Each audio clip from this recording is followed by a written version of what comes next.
Assalamualaikum warahmatullahi wabarakatuh. Bismillahirrahmanirrahim. Alhamdulillahi rabbil alamin. Wassalatu wassalamu ala asyrafil anbiya'i wal mursalin. Sayyidina Muhammadin wa ala alihi wa sahbihi ajma'in.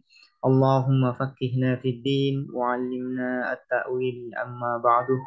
قال المصنف رحمه الله تعالى ونفعنا به وبعلومه ومدنا بأسراره وبكم في الدارين آمين.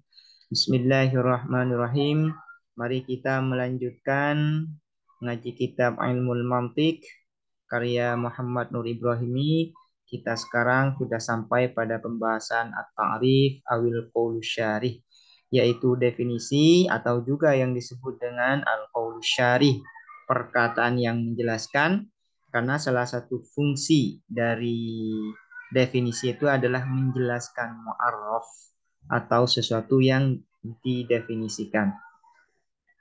At-ta'rifu definisi wal hajatu dan kebutuhan ilaihi terhadap ta'rif. Innal istidlala sesungguhnya apa istidlal, berdalil, berargumen, alladzi huwa asasul bahsi fi ilmil mantiki, yang huwa adapun ladzi atau istidlal asasul bahsi adalah fondasi atau asas pembahasan fi ilmil mantiki di dalam ilmu mantik. La yafi ialah tidak sempurna apa istidlal bil waradil maksudi minhu dengan tujuan al maksudi yang dituju atau yang dimaksud, yang diniatkan minhu dari istidlal, illa idza kanat kecuali apabila ada alfazu apa lafaz-lafaz istidlal allati yata'allafu minha yang tersusun apa istidlal minha dari allati atau dari alfaz, maklumatan ialah diketahui tamamal ilmi dengan diketahui yang sempurna, kesempurnaan pengetahuan. Artinya ya, berargumen ya itu mengharuskan ya, meniscayakan lafat-lafat yang menjadi fondasi ya, yang menjadi fondasinya yaitu harus diketahui dengan baik agar berargumen ya kokoh, argumennya menjadi kokoh dan kuat. Di depan sudah dijelaskan bahwasanya tujuan paling utama dalam pelajaran mantik adalah untuk memahami bagaimana membangun argumen dengan baik, kuat, dan kokoh. Nah, tujuan ini tidak akan tercapai kecuali kita mengetahui lafaz-lafaz, konsep-konsep yang membangun argumen itu. Kita perlu mengetahui konsep-konsep yang membangun argumen agar kita bisa berargumen dengan baik, membangun argumen dengan baik dan kokoh. Kalau kita tidak bisa mengetahui konsepnya dengan benar, konsep yang membangun argumen itu dengan benar dan baik, maka kita tidak akan bisa membangun argumen pula dengan baik. Wadhalika, bagaimana cara mengetahui konsep itu? Nah, yaitu wadhalika dan adapun maklumatan tamamal ilmi yakunu ada apa dzalik bita'rifiha ialah dengan mendefinisikan alfaz bima dengan sesuatu yuwaddihu yang menjelaskan apa ma ghamidaha terhadap kesamarannya alfaz, wa yuhiddu dan membatasi apa ma ma'aniha pada makna-maknanya alfaz, wa yaj'aluha dan menjadikan apa ma terhadap alfaz mumayyazatan terbedakan fi dzihni di dalam pikiran atau otak, tamyizan dengan pembedaan taman yang sempurna, an ghairiha dari selainnya alfaz. Bagaimana untuk mengetahui konsep dengan baik, dengan sempurna? Tidak ada cara lain yaitu dengan cara mendefinisikannya. Nah, dengan cara mendefinisikannya. Walakinin nasa akan walakinin nasu bisa, walakinan nasa bisa. Walakinan nasa akan tetapi manusia mukhtalifuna ialah berbeda fi mablagil fahmi di dalam derajat pemahamannya, wa miqdari tahdidil ma'ani dan ukuran membatasi makna-makna, ma'attifaqihim beserta kesamaan mereka fil lughati di dalam bahasa. Kan tetapi ya manusia ini kan derajat pemahamannya antara satu orang antara individu itu tidak sama. Meskipun dia berbahasa yang sama, cuman pemahaman antar satu individu terhadap individu lain terhadap bahasa yang digunakan itu tidak sama, berbeda. Karena itu ya karena ada perbedaan itu walidha dan karena ini walidha dan karena annasu mukhtalifuna fi mablagil fahmi karena ada minad-daruri ialah dari keniscayaan annal ja'a apa bersandar kita ila ta'rifil mantiki pada definisi al-mantiki yang bersifat mantiki.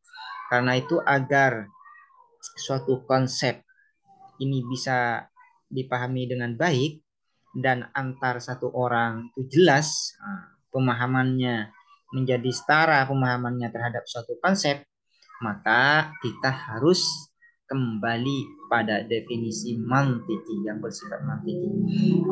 Suatu konsep harus didefinisikan ya, sesuai kaidah-kaidah, aturan-aturan yang ada di dalam mantik agar pemahaman antar individu terhadap suatu konsep itu tidak ada perbedaan satu sama lain. Fahuwa maka adapun at-ta'rif al-mantiki alladzi adalah yang yuhiddu yang membatasi apa alladzi mafhumal kulli terhadap mafhum kulli tahdidan dengan pembatasan dakikon yang mendalam wa yufassiluhu dan memerinci apa alladzi hu terhadap mafhum kulli amma adahu dari sesuatu adahu selain mafhum kulli tafsilan dengan perincian taman yang sempurna. Takrif mantiki itu ya, karena takrif mantiki itu nanti yang akan membatasi mafhum kulli ya dengan detail ya, dengan detail dan memerinci dengan rincian yang sangat mendetail ya. Sehingga pemahaman antara satu individu dengan individu yang lain apabila didefinisikan dengan takrif mantik ini bisa ada kesamaan ya. Sehingga untuk menjembatani pemahaman setiap orang ya, masing-masing orang, masing-masing individu terhadap suatu konsep untuk menjembatani perbedaan-perbedaan mereka tidak ada lain yaitu kecuali dengan menggunakan takrif mantiki. Ta'rifu maka adapun definisi dan jika demikian huwa adapun ta'rif al-wasilatu adalah perantara allati yang yakunu ada pihak dengan lati atau wasilah idrakul mufradi apa mengetahui mufrad yakunu ada biha ialah dengan lati dengan wasilah idrakul mufradi apa mengetahui mufrad di depan sudah dijelaskan ada yang namanya mufrad ya, ada yang namanya murakkab. Idrakul mufradi apa mengetahui mufrad wa tasawwuruhu dan menggambarkan mufrad. Maka dengan demikian takrif definisi merupakan sebuah perantara agar kita bisa mengetahui suatu konsep ya dengan baik dan sempurna. Sekarang akan menjelaskan bagian-bagian pembagian mengenai takrif definisi. Aqsamut ta'rifi pembagian-pembagian ta'rif atau definisi.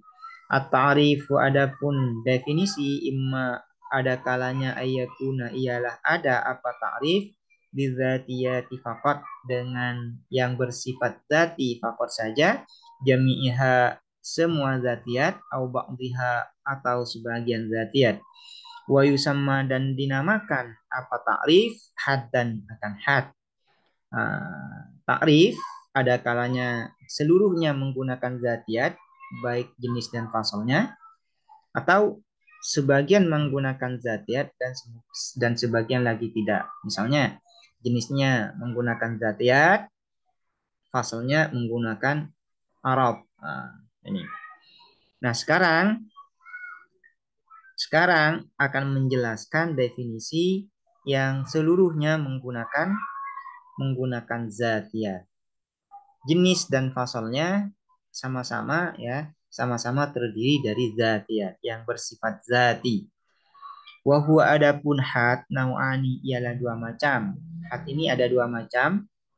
Pertama, faidza kana mustamilan, maka apabila ada apa takrif mustamilan ialah mencakup ala jami'iz zatiyatil qaribati atas seluruh kulli yang bersifat zati al-qaribati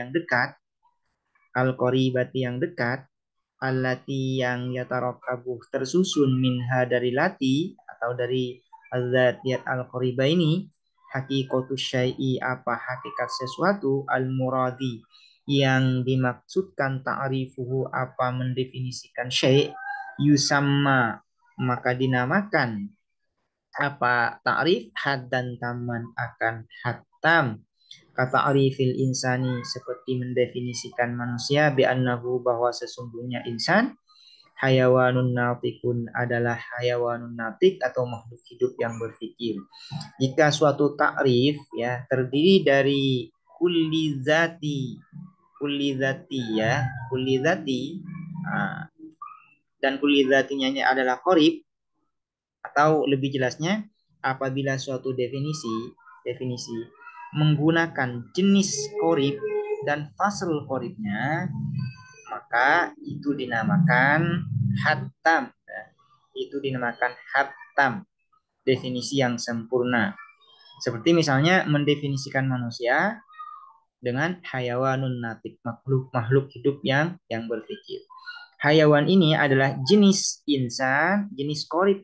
Jenis korib jika dinisbahkan kepada insan, natik ini adalah fasal korib jika dinisbahkan kepada insan. Sehingga jika manusia didefinisikan dengan hayawanun natik, maka definisi ini hayawanun natik ini menjadi haddutam bagi insan. Dua, wa idza kana dan apabila ada apa ta'rif mustamilan ialah mencakup ala ba'di dzatiyatil qaribati atas sebagian kulli dzati yang dekat, wa ba'di dzatiyatil ba'idati dan sebagian kulli dzati yang jauh, au ala ba'di dzatiyatil qaribati atau atas sebagian kulli dzati yang dekat fakot saja, yusamma maka dinamakan apa ta'rif haddan nakison akan had nakis, kata arifil insani seperti mendefinisikan manusia bi annahu bahwa sesungguhnya insan jismun adalah jisim, natikun yang berpikir, atau mendefinisikan bi annahu bahwa sesungguhnya insan natikun adalah berpikir fakot saja. Nah, ini natikun berpikir fakot saja. Apabila ta'rif ini ya terdiri dari kulli zati yang dekat dan yang jauh, atau menggunakan kulli zati yang jauh, atau lebih jelasnya seperti ini. Apabila sebuah ta'rif menggunakan jenis jinsun ba'id atau menggunakan fasal ya, fasal ba'id, bukan fasal koribnya saja. Ini karena ada dua. Yang di atas, takrif yang di atas, yang di sini yang pertama yaitu definisi menggunakan jenis korib dan jenis dan fasal korib. Nah, yang di atas. Kemudian yang di sini takrif menggunakan jenis ba'id dan fasal korib atau menggunakan fasal koribnya saja. Nah, jenis jenis ini kan termasuk zati ya, zati, dan fasal juga termasuk kulli zati. Nah, ini lebih contohnya kepada contoh ya, lebih jelasnya kepada contoh. Kata arifil insani seperti mendefinisikan insan manusia bi annahu bahwa sesungguhnya insan jismun adalah jisim, natikun yang berpikir. Misalnya mal insan, siapa itu manusia? Dikatakan jismun natik, manusia itu adalah jisim yang berpikir. Nah, jisim ini adalah jenis jenis ba'id bagi insan jika dinisbahkan kepada insan. Karena jenis qorib bagi insan adalah hayawan. Di atasnya hayawan ada jenis lagi yaitu nami. Di atas nami ada lagi jenis lagi yaitu namanya jismun. Nah, jismun ini jika dinisbahkan kepada insan maka menjadi jenis ba'id. Nah, sementara natik adalah fasal qorib bagi insan. Karena itu mendefinisikan manusia dengan jenis ba'idnya dan fasal qoribnya dinamakan had nakis. Atau mendefinisikan manusia dengan fasal qoribnya saja. Misalnya mendefinisikan manusia mal insan. Siapa itu manusia? Natikun, ialah yang berpikir. Maka ini juga disebut dengan had nakis. Had nakis. Kenapa? Karena hanya menyebutkan ba'di zatiyat saja, sebagian zati saja. Yang kedua, pembagian takrif yaitu wa imma ayyakuna bi ba'di dzatiyati wa ba'dil aradiyati. Dan ada kalanya apa takrif bi ba'di dzatiyati ialah dengan sebagian zatiyat wa ba'dil aradiyati dan sebagian aradiyat. Nah, kulli zati dan sebagian kulli aradi. Wa yusamma dan dinamakan apa takrif rosman akan rosem. Wa huwa adapun rosem nau'ani ialah dua macam. Apabila takrif ini terdiri dari kulli zati ya, kulli zati sebagian saja, sebagian dari kulli zati dan sebagian lagi terdiri dari kulli aradi. Nah, sebagaimana dijelaskan di awal ya, maka ini dinamakan rosem. Rosem ini ada dua macam juga, sama seperti had. Pertama, faidza kana mustamilan, maka jika apabila ada apa takrif mustamilan ialah mencakup ala ba'di zatiyati atas sebagian zatiyat al-qaribah, atas sebagian kulli zati yang dekat, wa ba'dil aradiyatil khas dan sebagian kulli aradi yang khas, yang khusus, yusamma dinamakan apa takrif rosman akan rosm taman yang sempurna. Apabila sebuah takrif terdiri dari sebagian zatiyat yang dekat atau jenisnya terdiri dari jenis korib dan fasalnya bukan fasal sebenarnya, dan terdiri dari aradi khas, maka definisi itu disebut dengan rosm tam.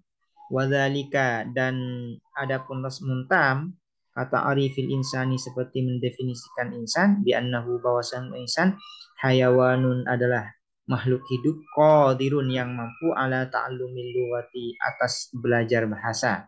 Misalnya contohnya mal insan siapa manusia hayawanun qadirun ala ta'allumil lughah, yaitu makhluk hidup yang mampu mempelajari bahasa. Nah, hayawan ini adalah jenis qorib jika dinisbahkan kepada insan.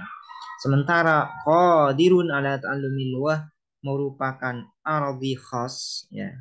Aradi khas jika dinisbahkan kepada insan. Nah, definisi yang terdiri dari jinsun qorib dan aradi khas dinamakan rosmun tam. Fahadha ta'rifu maka definisi ini mustamilun ialah mencakup ala hayawanin atas lafaz hayawan wa huwa adapun hayawan zatiyun qaribun adalah kulli zati qaribun yang dekat wa ala qadirin ala ta'allumil luah dan mencakup atas qadirin ala ta'allumil luah wa huwa adapun qadirin ala ta'allumil luah aradiyun khasun adalah aradi khas bil insani bagi manusia ya, bagi insan. Yang kedua, pembagian dari rosem wa idza kana dan apabila ada apa ta'rif mustamilan ialah mencakup ala ba'di zatiyatil ba'idah atas sebagian kulli zati yang jauh wa ba'dil aradiyatil khassah dan sebagian aradi khas, au ala ba'dil aradiyatil khas atau mencakup atas sebagian kulli aradi khas, fakot saja yusamma dinamakan apa ta'rif rosman nakison akan rosman nakis. Apabila ada ta'rif terdiri dari jinsun ba'id dan aradi khas atau terdiri dari aradi khas saja, maka itu dinamakan rosmun nakis. Contohnya kata arifil insani seperti mendefinisikan insan bi'annahu bahwa sesungguhnya insan jismun dhahikun adalah jismun dhahik, jisim yang ketawa. Au bi'annahu atau bahwa sesungguhnya insan dhahikun adalah dhahik ya yang tertawa fakot saja. Misalnya mendefinisikan insan dengan jismun dhahik. Jismun dhahik ini adalah jenis ba'id bagi insan. Sementara dhahik adalah aradi khas bagi insan. Definisi yang terdiri dari jinsin ba'id dan aradi khas, maka itu dinamakan rosmun nakis. Atau mendefinisikan insan dengan dhahik saja, misalnya mal insan. Siapa insan? Dhahikun, ialah yang tertawa. Maka dhahik ini aradi khas bagi insan. Definisi yang hanya terdiri dari aradi khas, maka definisi itu disebut dengan rosmun nakis.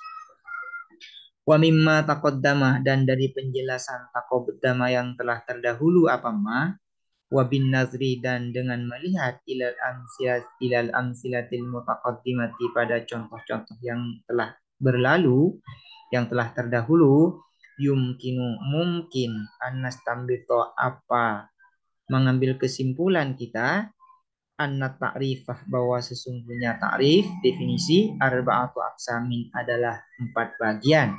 Dengan melihat penjelasan di atas dan melihat contoh-contoh yang telah kita baca sebelumnya, maka ta'rif ini ada 4 bagian. Pertama, haddun tamun, yaitu hatam.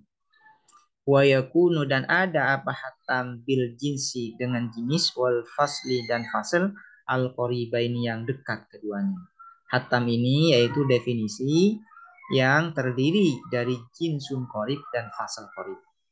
Yang kedua, haddun nakisun, yaitu dinamakan had nakis.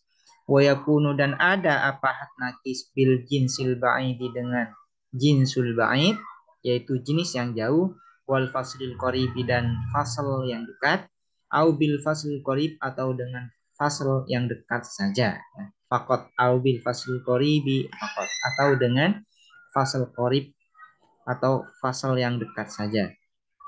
Yang kedua dinamakan had nakis. Apa yang dinamakan had nakis? Yaitu definisi yang terdiri dari jinsun ba'id dan fasal qorib atau definisi yang terdiri dari fasal qorib saja. Maka itu dinamakan haddun nakis. Yang ketiga, rosmun tamun, yaitu dinamakan rosmun tam. Wa yakunu dan ada apa rosmun tam bil jinsi ialah dengan jenis al qarib yang dekat wal khasati dan arabi khas. Rosmun tam itu adalah definisi yang terdiri dari jinsun qarib dan terdiri dengan arabi khas. Nah, dengan jinsun qarib dan arabi khas itu dinamakan rosmun tam. Yang keempat yaitu dinamakan rosmun nakisun, rosmun nakis. Wa yakunu dan ada apa rosmun nakis bil jinsil ba'idi ialah dengan jinsul ba'id, yaitu dengan jenis yang jauh, wal khasati dan aradi khas, au bil khasati faqat atau dengan aradi khas saja. Nah, maka itu dinamakan rosmun nakis. Rosmun nakis adalah definisi yang terdiri dari jinsun ba'id dan aradi khas atau definisi yang hanya terdiri dari aradi khas saja, maka itu dinamakan rosmun nakis. Wa yu'addu dan dihitung minat ta'rifi bil khasati ialah wa yu'addu dan dihitung minat ta'rifi bil khasati sebagian dari ta'rif bil khasa At-ta'riful lafzi, apa ta'rif lafzi? Ta'rif lafzi itu juga dinamakan ta'rif bil khosoh, masuk pada bagian ta'rif bil khosoh, yaitu at-ta'riful lafzi. Apa yang dimaksud dengan ta'riful lafzi? Wa huwa, dan adapun ta'riful lafzi, tapi makna lafzi adalah menjelaskan makna lafaz, bilafzin dengan lafaz, au doha yang lebih jelas, minhu dari lafaz, ya. Minhu dari al-lafaz ini, yaitu menjelaskan makna suatu lafaz dengan makna suatu lafaz yang lain, yang mana makna lafaz yang terakhir ini yang menjelaskan lebih jelas daripada makna lafaz yang sebelumnya. Misalnya ya, kata inil yara bil kalam, seperti menjelaskan al yara pena, maknanya al yara ini bil qalami dengan al-qalam, pena juga. Cuman al-qalam ini lebih jelas ya, karena lebih masyhur, maka lebih jelas dibanding dengan al-yara. Mal yara, apa itu yara? Itu al-qalam, yaitu pena. Al-yara ini juga pena, al-qalam ini juga pena artinya. Cuman al-qalam ini lebih masyhur dibanding al-yara. Nah, dibanding al-yara. Sehingga karena lebih masyhur, maka boleh ya al-qalam ini dijelaskan dengan lafaz al-qalam. Yang sering kita dengar misalnya duit dengan uang. Nah, misalnya yang lebih masyhur kan uang dibanding duit. Misalnya ada orang yang bertanya, duit, apa itu duit? Maka kita bisa mendefinisikan dengan takrif lafzinya, yaitu uang. Nah, duit itu ya uang. Nah, itu dinamakan takriful lafzi, yaitu menjelaskan suatu makna lafaz dengan makna lafaz yang lain yang lebih jelas dibanding makna lafaz yang pertama. Wal asjadi, dan asjad, emas, bizahabi dengan zahab, dengan emas. Cuman zahab ini lebih masyhur dibanding asjad, sehingga lebih dikenal, lebih jelas ya, lebih diketahui oleh banyak orang. Misalnya ada orang yang tidak tahu asjad itu apa, mal asjad, apa itu asjad? Nah, maka didefinisikan, dijelaskan dengan lafaz yang maknanya sama, cuman lebih masyhur, yaitu zahab. Nah, yang seperti ini dinamakan dengan ta'rif lafzi. Wal banani bil asabi, dan banang ini adalah ujung jari, bil asabi dengan asabi, sama dengan ujung jari. Menjelaskan banan dengan asabi yang maknanya sama-sama ujung jari, cuman asabi ini lebih masyhur daripada banan, maka penjelasan seperti ini dinamakan ta'rif lafzi, dan ta'rif lafzi ini masuk pada ta'rif bil khassah. Yang kedua, at-ta'rif bil misal, yaitu ta'rif dengan contoh. Itu juga masuk pada kategori ta'rif bil khassah. Kakaulika, seperti perkataanmu, fi ta'rifil kulli, di dalam mendefinisikan al-kulli, bi annahu, bahwa sesungguhnya kulli, nahu insanin, adalah seperti contoh insan. Apa yang dinamakan lafaz kulli itu? Yaitu nahu insan, ya seperti lafaz manusia misalnya. Nah, ini kan mendefinisikan dengan contoh. Mendefinisikan dengan contoh. Wa fi ta'rifil fa'ili, dan di dalam mendefinisikan fa'il, bi annahu, bahwa sesungguhnya fa'il, mislu Muhammadin, adalah seperti contoh lafaz Muhammad, fi qaulika, di dalam perkataanmu, ja'a Muhammadun, ja'a datang Muhammadun, siapa Muhammad. Apa itu fa'il? Fa'il itu seperti lafaz Muhammad di dalam perkataan ja'a Muhammadun. Nah, ini namanya ta'rif bil misal, yaitu ta'rif dengan contoh. Ta'rif dengan contoh ini masuk kategori ta'rif bil khassah. Wasyaklul ati, adapun tabel berikut, yuwaddihu, adalah menjelaskan apa syaklul ati, ma, terhadap penjelasan taqaddama yang telah berlalu, apa ma, diijazin dengan ringkas. Ini ada tabel yang menghimpun atau yang menjelaskan seluruh penjelasan yang sudah ada di atas. Pertama, ta'rif. Nah, pembagian ta'rif dibagi dua, ada ta'rif had, ada ta'rif rosem ya. Ada takrif yang disebut dengan had, ada takrif yang disebut dengan rosem. Yang had ini dibagi dua, ada tam, ada nakis. Yang tam adalah definisi takrif yang terdiri dari jenis dan fasal yang dekat.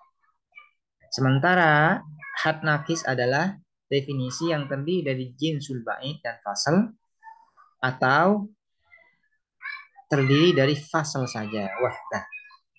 Kemudian rosem yaitu ada dua, ada tam, ada nakis ya.